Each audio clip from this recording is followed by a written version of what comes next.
If you've been in the marketing world for any amount of time, you probably look at P&G as one of the places you would love to get a job at. Nowadays, people think, I'm not sure. Doesn't seem that great. And they're kind of vanilla. Things are changing in the CPG world. Is your brand keeping up with this changing marketing landscape? Lynn Power talks about all the ways she's selling and about the collective she has organized to help other like-minded brands sell on similar platforms. Lynn walks us through her entrepreneurial journey and how she went from the CEO of a large New York ad agency to forming her own brand with a partner. Lynn describes how she went from founding a great brand to battling cancer and launching a successful product. Talk Commerce is sponsored by Haifa, or as the Europeans say, Hoofa, or the right way to say it. Hoofa is rapidly becoming the biggest Magento front end after Luma. For those who don't know it, Luma is the basic theme that comes with Magento, and it is giantly slow. If you're looking for a template-based front end with the fastest loading times in the e-commerce industry while saving costs on development time and hosting infrastructure, Hoofa is your best option. Everybody loves a fast site, including Google. Improve your Google ranking and conversion rates and make your customers happy. Learn more at hyva.io. That's hyva.io.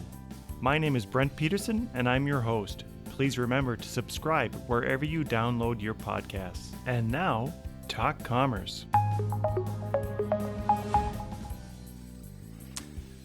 Welcome to this episode of Talk Commerce. Today I have Lynn Power. Lynn is the co-founder and CEO of Massami. Lynn, go ahead, introduce yourself, tell us your day-to-day role, and maybe one of your passions in life.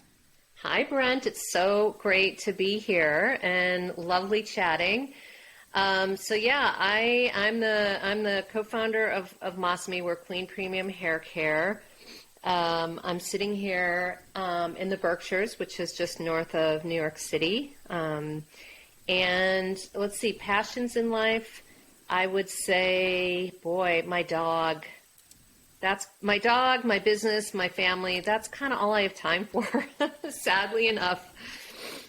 Yeah, so it sounds fairly fair. I have two dogs. We have a new dog, a Jack Russell Terrier, and we have an old dog, like a hound, a lab hound, and they're definitely consuming. The Jack Russell is it's like a little atomic bomb. Like the older dog runs and has lots of energy, but the little dog has, I'm going to say 1 million times more energy than the lab does. So, yes. Oh, that's awesome. He's a travel-sized dog. So we're working on. We've traveled around the country. He's 15 pounds and fits underneath the seat. So, yep. And does quite well. So, anyways, we can talk more about dogs later. But anyways, before we get started into our content, today we're going to talk about your journey starting and going through your company and things like that. But before we do that, I have a project called the Free Joke Project, and I'm just going to tell you a joke, and all you do is say, is that joke free or can we charge for it? Okay. Here we go. If you watch an Apple store get robbed, are you an eyewitness? Okay, I would say free. Yeah, I'm going to agree with you on that one. It was a little bit lame. I mean, it's good, but it's borderline dad joke. Yeah, they're all dad jokes. I admit to that up front. They are dad jokes, and I am a dad, and my kid, they are cringeworthy. So I do judge it by the amount. And my son, my kids are older, but my son now has taken on, and at the company he works at, they find him quite funny, which I find quite rewarding because my kids don't find me funny at all. But let's talk about Massami. Tell us a little bit about why you started it, and let's back up. Tell us about what it is and why you started it. Okay, so So Masami is clean premium hair care. It has a Japanese ocean botanical that gives you weightless hydration, which sounds like a contradiction. It's actually really hard to make it weightless and hydrating, but we figured out how to do it. My co-founder spent about 10 years working on the formulas, which is a little insane, but that just shows his depth of commitment and passion to doing clean hair care, which is great because, yeah. But I actually spent my career in advertising. I spent 30 years. I want to say I started in it was still kind of the Mad Men era. I'm that old, my God. But yeah, I started in my first job before there was the internet. So there's that, and then I ended up running large ad agencies. And my last job, I was the CEO of an agency called J. Walter Thompson. I ran their headquarter office in New York. And as much as I loved advertising, I didn't love the bureaucracy that comes along with being the CEO. That was not for me the fun part of the job.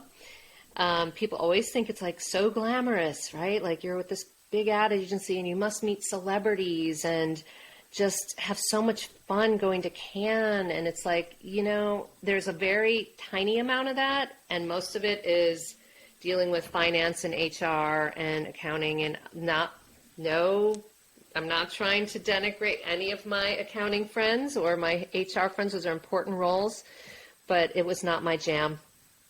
Anyway, long-winded way of saying I wanted to leave and find something that was more inspirational for me. And sometimes the universe presents you with things and you just need to embrace them. And in my case, I left in April of 2018, and in June, I met my co-founder, James. And he'd been working for 10 years, as I mentioned, on our formulas. And he finally got them to a point where he felt like they're almost ready for prime time. And his expertise is really on the formulations and finding this cool ingredient and putting it together. He doesn't know how to commercialize the business, so that's where I came in. So it's a really, really nice partnership because we have very different skill sets and we really like each other. Our company is actually named, the branding is actually named after his husband, Masahiro, who's Japanese. And Masahiro is the one that introduced us to our hero ingredient, Makabu, because he's from a little town in Japan called Atsushi. I have to say it correctly, Atsushi. I've actually been there. And when we were thinking about what to call the brand, we had one of those goosebump moments where we were talking about how Masa has been our muse. And we're like, well, let's do something with his name. And then Masami was like, well, what does that mean in Japanese? Oh, my God, it means truly beautiful. That's awesome. It was like, what? And then, wait, the trademark's available? What? So sometimes when those things line up like that, you're like, okay, this is meant to be. Yeah, so what I guess besides the challenge of having a partner and making sure that you're getting along, what are some of the other challenges that have you gone through to sort of scale it, to get some traction and things like that? Yeah, well, the partner one we could probably do a whole podcast on because I've had a consulting business with a partner. I've had to build a lot of teams in my advertising career. It's not that easy, and people make a lot of mistakes. And the problem is when you're small and you're a startup, if you don't have a good partner, it literally will kill you because it's life-sucking. But anyway, like I said, that's a whole different podcast. We launched in February of 2020, so the obvious challenge there was it was a month before COVID, and we were in New York City at New York Fashion Week. We had 2 shows launching a brand. Little did we know what was in store for us. A lot of our business plan revolved around salons and partnering with salons, and obviously that went out the window because a lot of salons were closed for most or part of that year, and then even into 2021. Another challenge was that last year I got breast cancer. That was like a nice surprise. And let's see, that was in July. I went through a year of treatment. And I'm now, knock on wood, doctors don't like to say you're cured ever, but I'm cancer free for the time being is how my doctor puts it, which is great. But the other challenge, other than going through chemo and treatment and feeling like crap and all that, was that I was a hair care founder with no hair for like 9 months. I was bald. And I also looked like an alien because I had no eyebrows. I had no eyelashes. Like it was not a good look. So that was a little bit interesting. I had to basically, be off camera for a big chunk of that. And then, you always have people that are like, well, why aren't you, hey, Lynn, your camera's not on. I'm like, I know it's not on. Why isn't it, and I'm like, really? Like, so, I think now people are better about Zoom etiquette. It's like I find people don't do that as much because I think people realize, okay, if somebody doesn't want to be on camera, there's a reason they don't want to be on camera. Like, they're in bed or it's like they haven't shot, whatever. It's like, and it's okay. Let people do their thing. But anyway, so that was a big challenge. But now that I'm kind of re-engaging and I can get out there and do stuff again, I think when we met, I was actually in San Francisco at TechCrunch at another conference, and we met at Shop Talk, I think. And so it's good to just feel like energized and be able to try to make things happen. Do you think, so just going back to the energy part and kind of talking about the cancer, is there a piece that you felt that you held on to that drove you forward? Did it help you get through some of that, or was it? I mean, I know I can't. I've never had cancer. My sister is 20 years free of cancer now, but do you feel as though there's something that helped you drive through that, or did you put the business on hold for some time and then move to the next stage? Yeah, I mean, I worked the whole time, but I had to reprioritize because I didn't have the energy that I normally have. And my husband will say I'm usually like 150%. And I was at and he jokes with people saying, oh yeah, she was only at like 95% during cancer. But for me, it was a big difference. But what I found the good thing of cancer is it forces you to do the things that you really enjoy and get rid of the things you don't enjoy, or even from a business standpoint, like focus on the things that are working and stop banging your head against the wall on the things that aren't working.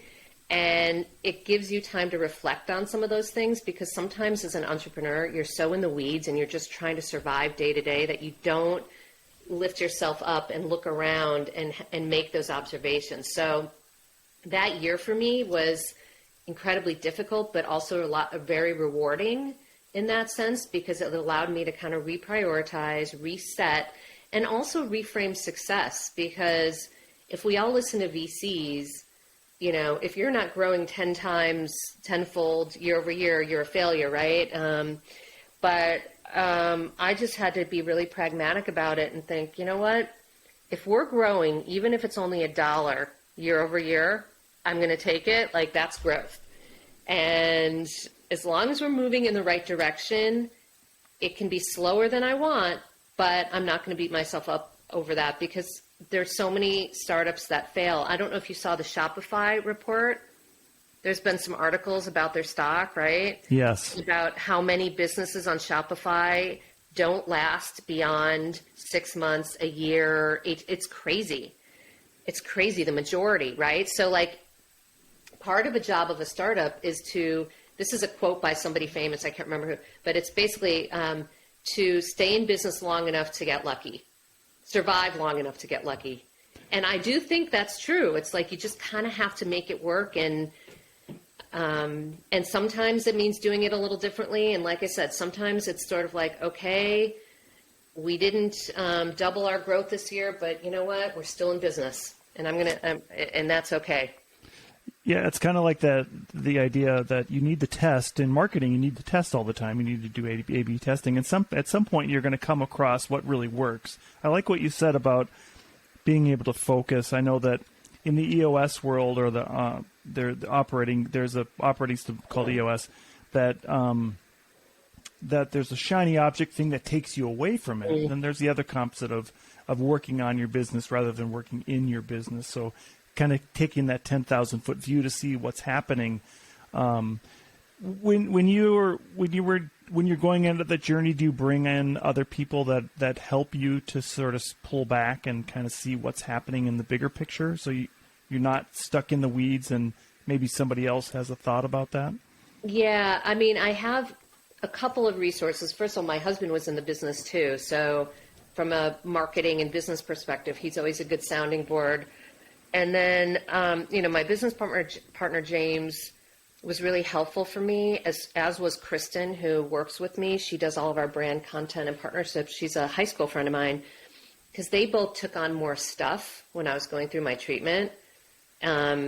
Stuff that they weren't even comfortable doing. Like, I was sending them to trade shows and but they were doing it because they just were, committed to trying to help the business. But it also allowed me to realize, I don't have to do it all. And everyone may do it differently, and they may do it differently than me. That's okay. Like, there's certain things that's worth me leaning in heavier on, and other things that it's just not. So that was useful from that exercise also. But the other resource I have is I've built a really strong network of peers, and those people are really great gut checks. So what I did when I was going through chemo, actually, I launched a pop-up store. And the reason I did that is because when I looked at what was working on my business and I was going through this sort of self-reflection, the obvious bright spot in all the crap was the brand partnerships we've done. And I think companies and brands underestimate the power of these partnerships to, A, grow your business, B, act as a resource, C, share ideas in marketing. Like, there's so many things you can get out of these partnerships. So when I was thinking about it, I'm like, wow, those really have helped our business dramatically, because we've been able to grow our client base organically with the right kind of customers, because I'm partnering with other clean beauty brands, and that's amazing. And so I launched this pop-up store called Conscious Beauty Collective. We launched in San Francisco in April. We were there 3 months. And now we just moved to Natick Mall, which is outside of Boston. Having those founders, there's 32, by the way, so including my brand, but having those founders to be able to say, hey, has anyone made Facebook advertising work? Is it me? Am I crazy? And when everyone's like, no, none of us. So then it's like, okay, well, if 32 of us haven't made it work, then you know what? I'm not going to keep killing myself. So, and even things like, hey, what affiliate marketing program do you guys use? Hey, somebody today just emailed and they were like, hey, does anybody have any resources for distributors, for spas? Like, just that kind of stuff, like really pragmatic, but it's so helpful to shortcut things. And then, so your point about the bigger picture, when you have those resources and the peers, it does allow you to kind of occasionally ask those questions of each other. It's like, okay, how is like your business actually doing? I mean, how do you feel? I mean, I have these fascinating conversations, and we just really are open and we compare notes, right? It's like, here's the size of my business. Here's where I'm getting traction. Here's why I'm not. Like, and people are like, yeah, like, and the similarities are also astounding. Maybe it's because we're all small, we're all indie brands, none of us have outside investment really. So it's like we're all kind of scrapping it out. So. Yeah, that's awesome. I'm in a group called EO, Entrepreneurs Organization. There's a chapter in New York. Same concept. We have a group of, there's 9 of us that meet every month, and we've been doing it. Some of our group have been doing it for 20 years. I've only been doing it for 7, but same type of thing where we only 7? I mean, 7 years is commendable, but anyway. Yeah. So same concept and we don't should on anybody. Nobody says you should do this, you could do this. It's always about, here's my experience doing that. Similar to what you just said. It gives you a chance to bounce ideas off of people. We do lightning round things, and one of the things we do in every one of our meetings is we do what we call a deep dive now, where you can present on any topic. It could be something you want to do new, or some issue you're having within your business. And the other thing is, in our group, none of us are in the same space. There's nobody possible competitor, but EO Network has 15,000 members, and they have industry groups. So for you, it would be somebody in the makeup or fashion, not fashion, but in hair care, sorry, in that industry.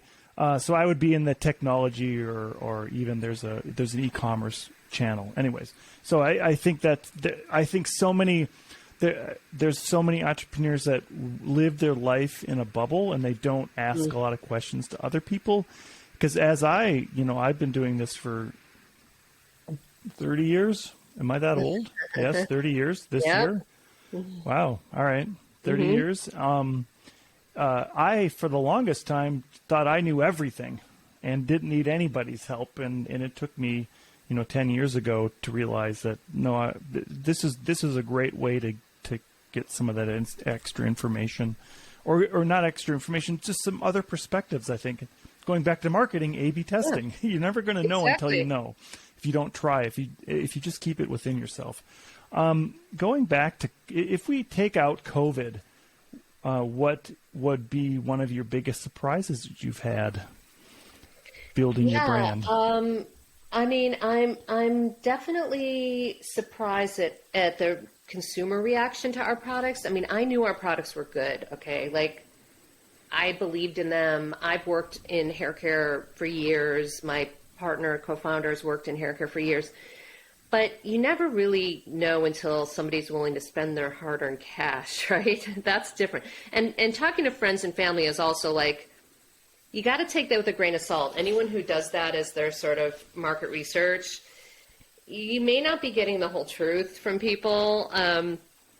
But when strangers buy your product and they love it, and they keep buying it, that to me is like, oh my God, like that's just really interesting and rewarding. The other surprise I would say is just, it's not really a surprise. I guess I just hadn't really thought about it so much before, is just how many live streaming apps and interesting social commerce apps there are out there.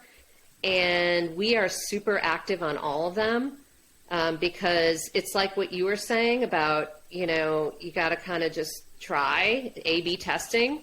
I think of that for channels. Like it's the same idea, same concept, but I will essentially A/B test 4 different live streaming platforms and see which one is the best for us, for what we have and for our products, like which one gives us the most traction, has the right customers. So it helps me focus, where do we want to spend our time, But you got to try them because it's not always obvious from the get-go. And they have different formats, and you have to play around, and you have to be willing to listen and to tweak and to hear the feedback. And sometimes the show isn't exciting enough. Sometimes the format is off. It should be shorter. It should be longer. It should be, and you just have to take all that and be willing to learn on the fly and adjust. And then if it's not working, even after you've made those tweaks, then you got to scrap it also. Because I do feel like sometimes people hang on to things thinking, okay, if I just try a little harder, it's going to work this time. And sometimes it just doesn't. And that's okay. There's other stuff, you know what I mean? You don't have to do Facebook ads. Like there's other things out there. Yeah, that's like the person that has a loss leader and they're making their sales are going so well in the loss leader. Well, I'm going to sell everything at a loss. So I'm going to have more sales. Right. It's Yeah, I'm really interested in the social selling. So the live stream, it's kind of like QVC, right? But impromptu QVC, but you still have to get people to watch it, right? So tell us, just give us the 10,000 foot view of how that looks. So they're different platforms. So some of them are a more modern QVC, like Talk Shop Live, where there are essentially scheduled shows always on. So if you went onto your browser, it's a web-based platform. It's not an app. They have an app, but it's really not for that. If you were to go now on a Talk Shop Live, you might see, Bo Derek talking about her dog shampoo, or, there's a lot of celebrities on there. But it is a very QVC type format, and so you kind of have to be very educational, and a lot of the shows are founders, talking about their products. There are other platforms. We're on Shop Shops. We're on one called Shop Lit for a while that then pivoted. We're on one now called Market Live, of course, Amazon Live. And those platforms are a little different. There's also one called Flip. That's more influencer based. So in that case, like, they don't want to see me, they're like much younger, and it's all app based. They don't have a web based, site. So it's like it's a different experience. And in that case, you have to find influencers who are willing to do it and talk about it and basically do product reviews and whatnot. So you just have to familiarize yourself with the formats and see, like I said, it's just different, what you're comfortable with also. Not everybody wants to be on camera. I mean, I don't like being on camera, but I do it anyway just because you have to, I feel like. And I also don't care anymore. I'm too old to care. I just, you know what I'm saying? Like, you get to a point where you're like, okay, whatever. I don't really care. And you're not old. So I'll just stop you right there. All right, so this is not, like, when I think of live streaming, I think of something like StreamYard or something where you're on LinkedIn and you're streaming something. These are platforms that are like a marketplace that give you an opportunity to sell at a certain time. Yeah, there's still live shows. So you're doing a live show through their platform. Now, we do social stream, live streaming on IG Live, YouTube Live, Facebook Live. We do that too. But those are on our own channels. Yep. These are designed purely for people like QVC was. If you're sitting at home and you just want to see, like, what can I buy today? What's interesting? I mean, these are blatant shopping platforms, right? There's no pretending to be entertainment with a little shopping ad in there. No, these are shopping platforms. So the good thing is, if you're getting sales from there, it's like people are going on there to buy stuff and find things and discover, and that's kind of cool. But it's a very different experience than just live streaming on an IG Live. What I do on those, like an IG Live or Facebook Live, it's more like interviewing other founders, or like you and I could have a conversation, and it's more, and then because people then can ask questions, and it's a little bit more like loose, I'd say, and not as product centric. It's a bit more storytelling. You're talking about different topics. I mean, I just did one the other day with another founder who's in the Conscious Beauty Collective. Her name's Elaine Morrison. She is a collagen product. She's amazing. And we did a whole thing around what we called midlife mastery.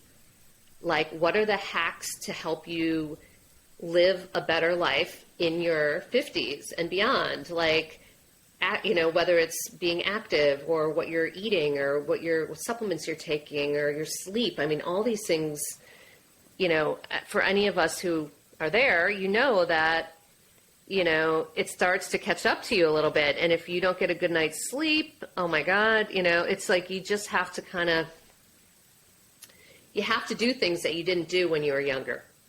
Yeah, I learned about 5 years ago that I thought I could sleep 6 hours a night, but I was sick a lot, and now I sleep 8 to 9, and I'm not embarrassed to say it, but I'm, knock on wood, I've been fairly healthy for quite a long time, and sleep repairs a lot of things, so I can't say much. I can't say more about it. Yeah, that's very interesting. Now, I'm with you. I like the 8 or 9 hours, and I think sometimes, especially entrepreneurs, think, I don't have time for sleep. Like, I'll just get by on fumes but then you actually perform worse. Like, it's just interesting. I will say I go to bed a lot thinking about that cup of coffee in the morning, though. 'Cause that's my creative time, is right away in the morning. So if you were to say the future of CPG, what do you think that would be right now? It's interesting because I feel like my last couple years in advertising, so around 2017, 2018, there's a lot of talk about like CPG is dead.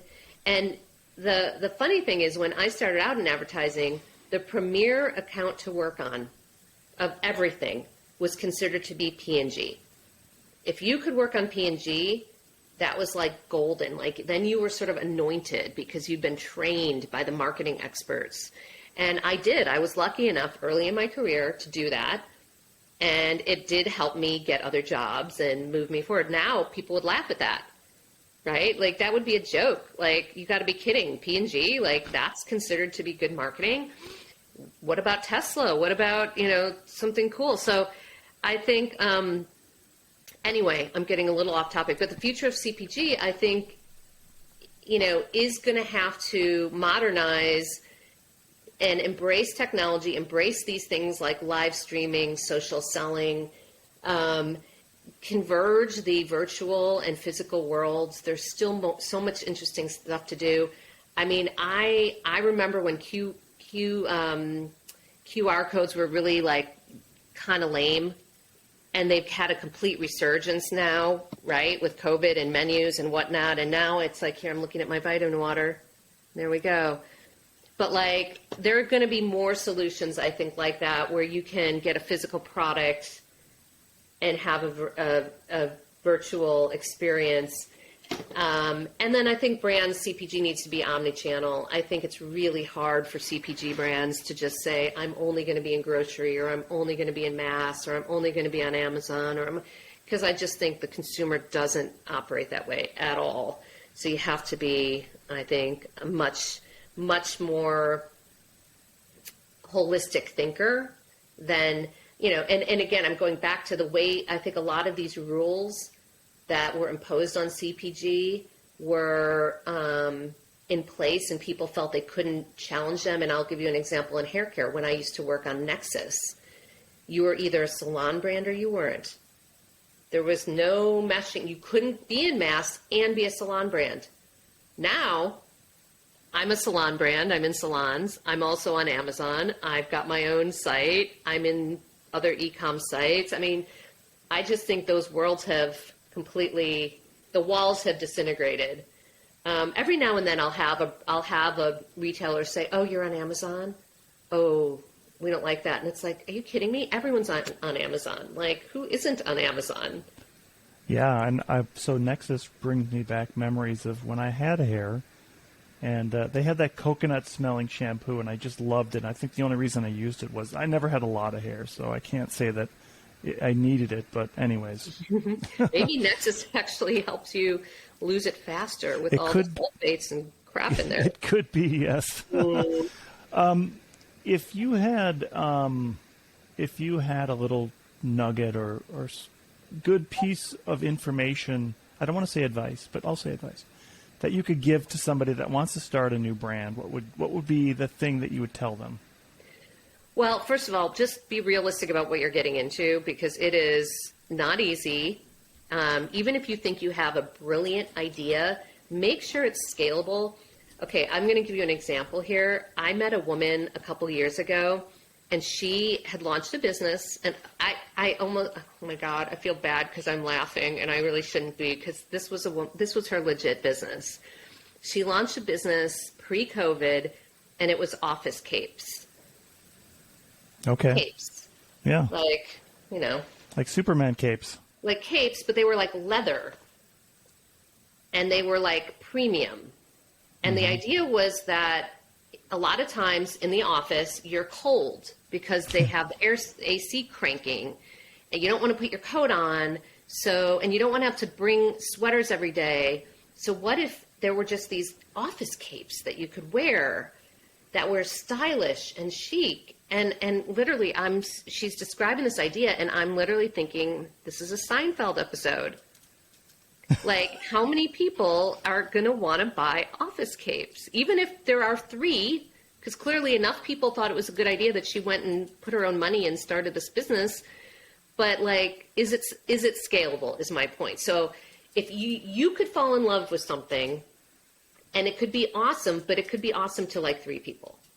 And so if you really want a legit business, you got to make sure that there's enough scalability, enough ubiquitousness. Is that a word? I don't know, but you know what I mean. Enough appeal to enough people to make it make sense.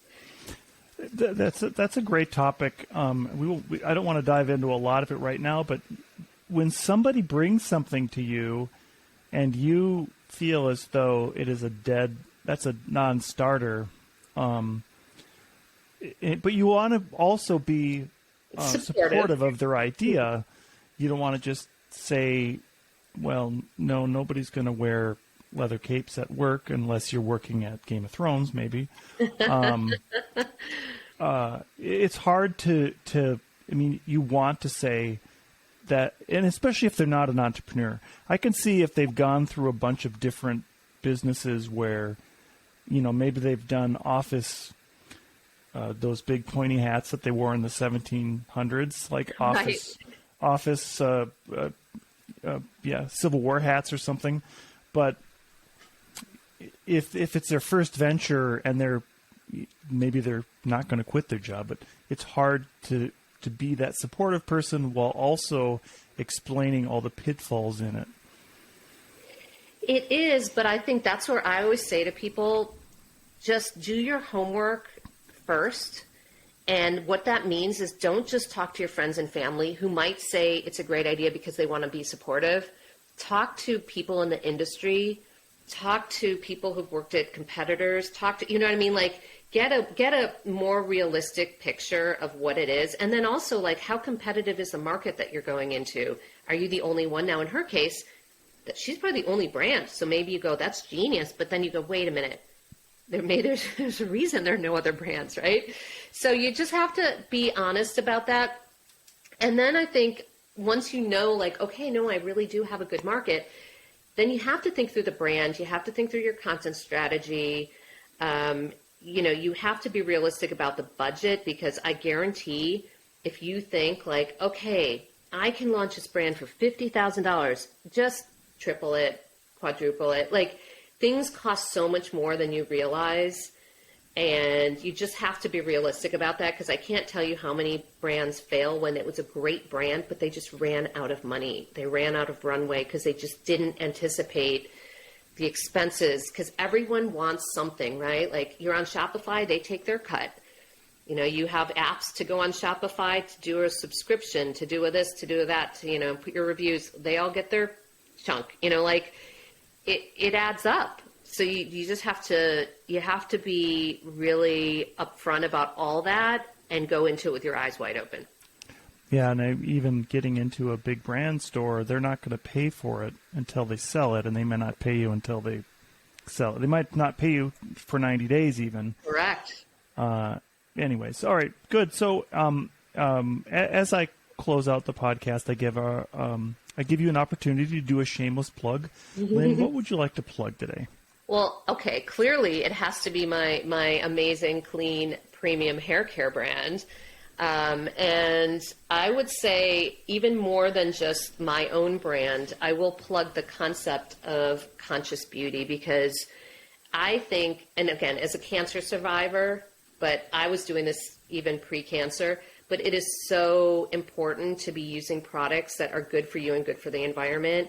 And when you're supporting brands that are not, it's just feeding this machine of bad, okay? So, and you don't have to sacrifice efficacy or performance. There are so many amazing products across the entire beauty landscape. I'm talking beauty specifically, but you could probably pick any category. Cleaning products, obviously probably lots of things in food and whatnot, but you don't have to sacrifice. There's so many good options out there. And I think when people start to educate themselves around what's actually in the products that they're using, sulfates, parabens, phthalates, they can cause endocrine disruption. They can cause cancer. They can, for guys, shrink your junk. Phthalates, known, researched. You can Google it. So it's like, why would you put your body at risk using that stuff? So that is more, and yes, my product fits into that, but it's more of a challenge to anyone listening to try to detox your beauty routine you will feel so much better about it. And also think about your family. You know, a lot of people buy products and then, of course, their husband uses them. Then my son uses my products. My daughter uses my products. So it's like, it's not just yourself. Yeah, and there's the environment. We spend part of our time in Hawaii, and Reef Safe Screen. Yeah, Sunscreen. Get all those words out. Sunscreen is very important, and having it safe for the water is so important. And I know that a lot of beaches now have dispensers where it's free because they want you to use the Reef Safe sunscreen. I got it out that time. So, yeah, not only for yourself, but your family, and then for the broader environment. And there's so many parts of that are important. Okay, I'm going to give one more shameless plug for a Reef Safe sunscreen. Now I'm having trouble saying it. Reef Safe sunscreen called Olita. They were part of Conscious Beauty Collective. It's a mineral-based sunscreen. You can buy it online. It's fantastic. All right, I'm going to get some. Thank you. Olita, and I will put all these notes on the show notes. Cool. Yep. So Lynn Power, the CEO, co-founder of Masami, thank you so much for being here today. Thank you, Brent. It was really fun. Thank you for making it to the end of this episode of Talk Commerce. Please rate this episode wherever you download your podcasts. We are actively looking for people to participate in the Free Joke Project. Go to talk-commerce.com and sign up for your free spot on the Free Joke Project. If you are a business, I will do a 30-second elevator pitch in the spot to help promote your business. That's talk-commerce.com.